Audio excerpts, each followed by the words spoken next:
There are 1,600 people, I believe. My estimation is that probably 45 of you are absolutely passionate about classical music. You adore classical music. Your FM is always on that classical dial, and you have CDs in your car, and you go to the symphony, and your children are playing instruments. You can't imagine your life without classical music.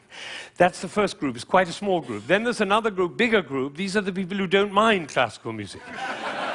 You know, you come home from a long day and you take a glass of wine and you put your feet up, a little Vivaldi in the background doesn't do any harm. Right? That's the second group.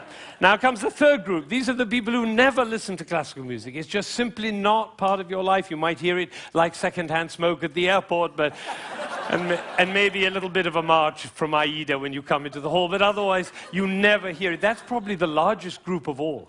And then there's a very small group. These are the people who think they're tone deaf. Amazing number of people think they're tone deaf. Actually, I hear a lot, my husband is tone deaf.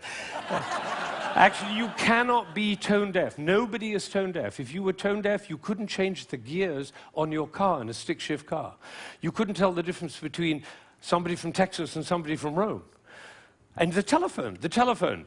If your mother calls on their miserable telephone, she calls and says hello. You not only know who it is, you know what mood she's in.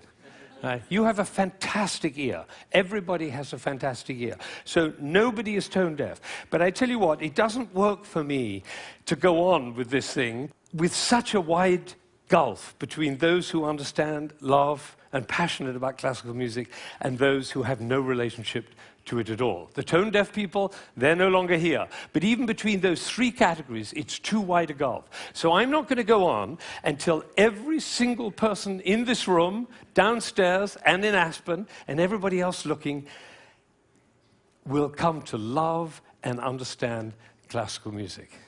So that's what we're going to do. Now, you notice that there is not the slightest doubt in my mind that this is going to work, if you look at my face, right?